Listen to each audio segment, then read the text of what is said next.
Eu acabei de assistir aqui ao Roda Viva de ontem, com o convidado, o professor, intelectual, filósofo Silvio Almeida. E eu posso dizer para vocês aqui que me deixou muito triste assistir esse Roda Viva. Não pelo Silvio de Almeida, porque o Silvio de Almeida é alguém extraordinário que tem uma excelente visão de sociedade e com propostas positivas para sair disso, mas pela conjuntura, pelo momento. Porque só agora muita gente está parando para ouvi-lo. Isso era algo que deveria ser feito antes, na verdade. Não esperar que a bomba comece a explodir, não esperar que a situação saia de controle para que a gente comece a prestar atenção sobre certos temas que são emergenciais, que são urgentes. Que é a questão que perpassa toda a entrevista com o Silvio Almeida, que tem a ver com o racismo estrutural. Então me deixou triste por um lado, mas por outro lado também abre essa ponta de esperança de que essas vozes comecem agora a ditar o debate público e que a gente possa encontrar saídas. Porque o cenário global a gente sabe como é, né? A gente tem acompanhado aqui a ascensão da extrema-direita, até uma pergunta que foi feita no Roda Viva pelo Ale Santos e pela Rosana Pinheiro Machado, que tem a ver com isso, né?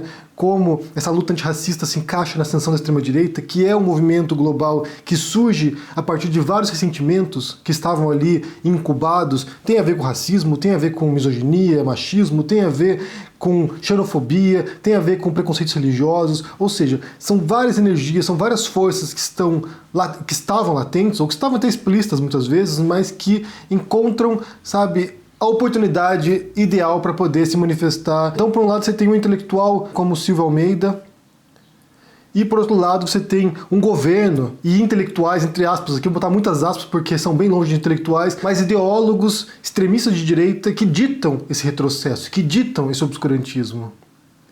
Então é muito importante que a gente, como eu disse aqui, pare e ouça essas vozes que nos trazem algum tipo de alento. A tristeza pelo momento, e não pela voz que está expondo quais são os problemas. E essa é uma grande questão. O papel do intelectual, acima de tudo, é diagnosticar os problemas, é ver o mundo, o que está acontecendo, o que está dando de errado. Porque muita gente quer mudar o mundo sem saber o que está acontecendo. Querem transformar tudo, mas tem uma enorme dificuldade para identificar qual é o problema real. E uma outra postura que eu observo no Silvio Almeida, que eu tenho acompanhado aqui nas redes sociais e lives que ele participa, entrevistas que ele dá, é que há um enorme esforço de agregar as pessoas, ou seja, de criar pontes com outros intelectuais, com outros professores, com outras forças dinâmicas da sociedade. E isso é crucial nesse momento. Porque tem grupos, isso aqui é histórico na verdade, gente. Isso aqui é uma postura clássica de certas esquerdas, que são sectárias dogmáticas, que são forças de divisão. Se você não está comigo, você está contra mim. Se você não está comigo, você está do outro lado. E tudo que a gente não precisa nesse momento é estar fragmentados desse modo. Porque a fragmentação, ela é fraqueza. A extrema-direita, ela consegue chegar ao poder em muitos países, ela conseguiu dominar o debate justamente porque elas foram capazes de superar essa fragmentação. Elas foram capazes de pôr de lado suas diferenças, que agora apareceram, porque agora estão se fragmentando, mas para chegar ao poder, elas foram capazes de pôr de lado sua fragmentação e pensar na pauta comum, o que a gente quer juntos aqui. Então você teve lá forças reacionárias, extremistas de direita, forças conservadoras, liberais de direita, que foram juntos ali pensando, olha só, a gente pode aqui, nesse momento, fazer um pacto aqui, ou fazer uma trégua e juntos tentar alguma coisa. Depois chega o poder, daí é um outro processo. A tomada de poder é uma coisa, a consolidação do poder é outra. Então a gente observa agora, por exemplo, no Brasil, a fragmentação desses grupos, né, extremistas de direita que estão se devorando entre si. Ex-apoiadores do Bolsonaro, que agora são críticos do Bolsonaro, não porque o Bolsonaro mudou, mas porque essas pessoas perceberam que elas foram jogadas para escanteio. Ou porque o Bolsonaro não é radical o suficiente. Então essa fragmentação, ela é péssima nesse propósito de transformação. Felizmente a extrema-direita se fragmenta agora, porque isso enfraquece a posição deles e vai abalando as estruturas desse governo como o do Bolsonaro. Mas nesse sentido de resistência coletiva, a forças profundas como o racismo, essa busca por aliados, por uma frente mais ampla, ela é essencial. Ela é essencial. O Silvio Almeida repetiu várias vezes na entrevista ali que a luta contra o racismo não é uma luta dos negros. É uma luta de todos nós.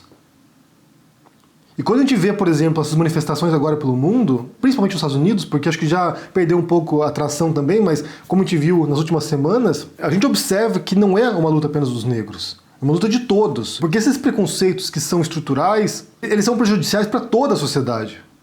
Pode parecer que um grupo se beneficia, de fato, um grupo bem pequeno se beneficia disso, mas, no final das contas, é um atraso tremendo para uma sociedade. Me deixou triste assistir a Roda Viva, como eu disse, pelo momento, mas dá uma esperança que através da razão, da compreensão crítica, da análise, a gente possa, de fato, solucionar alguns problemas.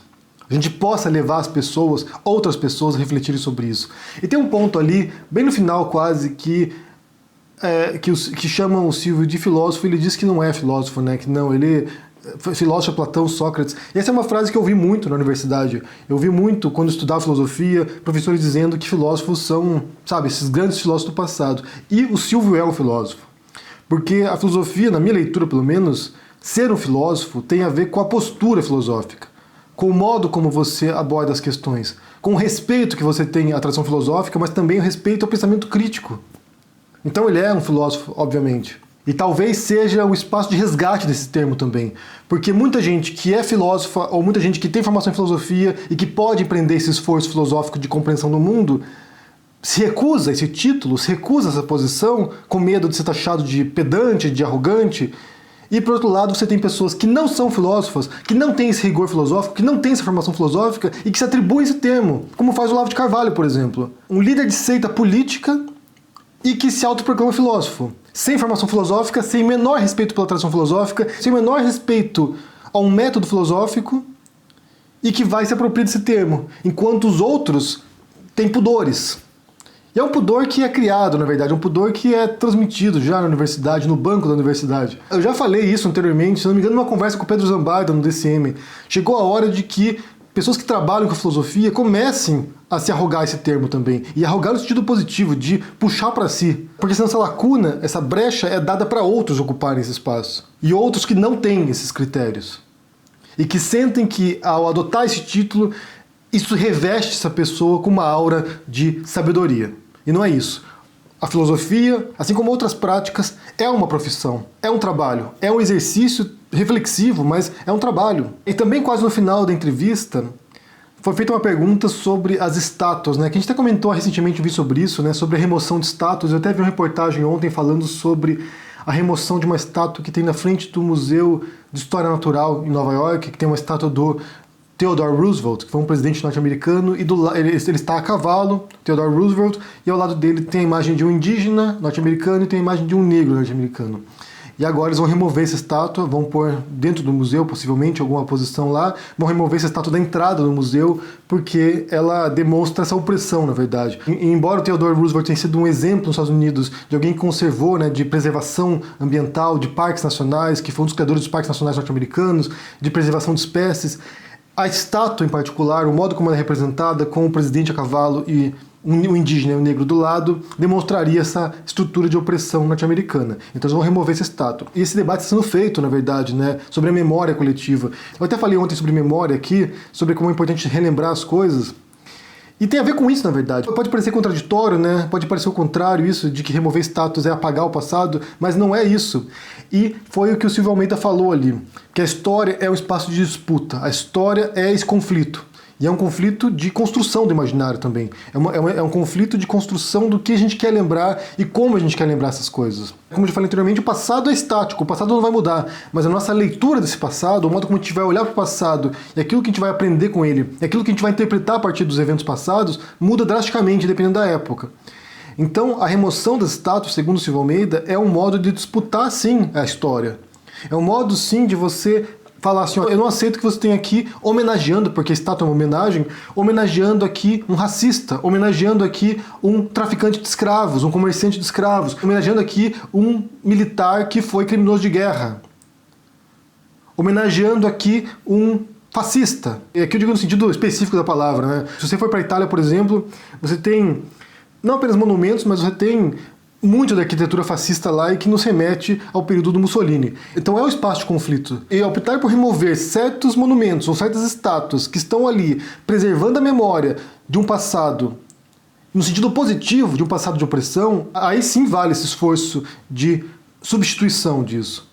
Ele até comentou ali que houve uns debates acadêmicos sobre esse assunto, né, alguns artigos sobre esse assunto de remoção de estátuas, e que um artigo sugeriu que isso fossem dog whistles, de que uma estátua de um confederado em estados sulistas norte-americanos era, na verdade, uma mensagem para os brancos norte-americanos, para os supremacistas norte-americanos: olha só, a gente perdeu a guerra, a gente perdeu a disputa da Guerra Civil, que era uma disputa essencialmente pela abolição da escravidão. Se vocês não sabem a história, o norte, que era industrializado, já havia prescindido da mão de obra escrava, e o sul, que era agrário nos Estados Unidos, ainda dependia enormemente da mão de obra escravizada. É uma disputa entre essas duas regiões, o norte dos Estados Unidos e o sul dos Estados Unidos, por causa da escravidão. O sul queria manter os escravos.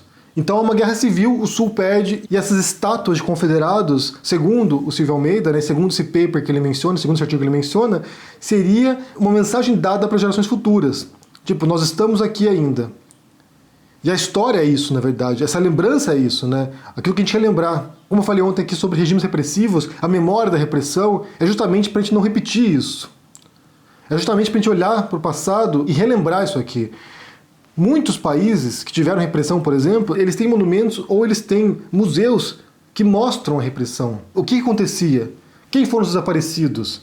O que se fazia nesse local? E eu não sei até que ponto no Brasil existe esse tipo de recordação. E a glorificação desse passado opressivo serve sim como sinais para o presente. Olha só, essa pessoa aqui massacrou indígenas, mas está aqui nessa praça. Tem uma estátua desse fulano aqui homenageando essa pessoa. É a construção da memória. Aquilo que a gente quer recordar porque é horroroso e a gente tem que relembrar para que não se repita, e aquilo que a gente precisa reinterpretar também. Aquilo que recebeu destaque que talvez não merecesse aquilo. Se vocês não assistiram a Roda Viva de ontem, eu recomendo que vocês assistam. Porque você tem ali, como eu disse, uma voz lúcida, um grande intelectual, uma pessoa que compreende e que divide conosco os mecanismos de opressão que existem no Brasil, os mecanismos de opressão racial, e que tem feito, de fato, esse esforço de criação de pontes, esse esforço de comunicação com os outros, de unificação, em oposição ao sectarismo. E vale insistir um pouquinho nesse ponto, porque o que eu percebo é que existem muitas pautas que são urgentes. São muitas pautas urgentes. E a divisão sectária, ela tende a ter, na verdade, a postura de que a minha pauta é mais urgente que a sua, a minha pauta é mais valorosa, mais genuína, mais legítima que a sua. Então, no fundo, é justamente o esforço de silenciar os demais. Eu tenho razão e quem quiser mudar o mundo, venha comigo. Basicamente é isso. Sendo que você tem vários incêndios para serem apagados.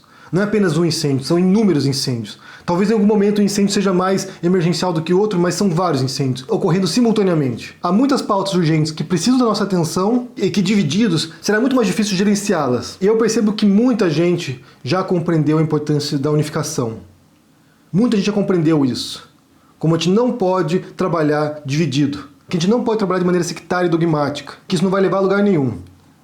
Então vale ouvir o Silvio Almeida, vale ouvir, pare para assistir essa entrevista. Tem muitos pontos para reflexão aqui. Eu pincelei alguns que me chamaram a atenção mais do que outros, porque a gente já abordou aqui no canal em outras circunstâncias, então vale retornar e mencionar. Gostei muito da visão dele sobre esse conflito na história, né, sobre essa disputa que há na história e como é importante a gente ressignificar esses símbolos históricos. E no fundo mesmo, essas figuras como o Silvio Almeida representam esse embate cotidiano que a gente faz de confronto ao obscurantismo, ao retrocesso, ao anti-intelectualismo. É a crença de que, através do conhecimento racional, a gente pode fazer alguma mudança. Então vale conferir. Eu quero saber se vocês viram ontem o Silvio Almeida no Roda Viva, o que vocês extraíram de lá, quais foram as ideias que suscitaram a entrevista dele, ou também aqui no vídeo, o que você ouviu aqui que despertou alguma fagulhazinha aí de reflexão. Deixe no comentário aqui embaixo, deixe o joinha, assine o canal, ajude no Apoia, confira o meu livro Minha Especialidade é Matar, sobre o governo Bolsonaro, desde janeiro de 2019 até agora. Está na pré-venda na Cota Editorial, impresso, e já está disponível na Amazon. Em breve também começarão a sair as traduções para outros idiomas do livro. Já temos pronto francês e logo teremos também em outros idiomas. Então muito obrigado a todos que participaram desse processo de tradução. Um abraço para vocês e a gente se vê por aí. Tchau!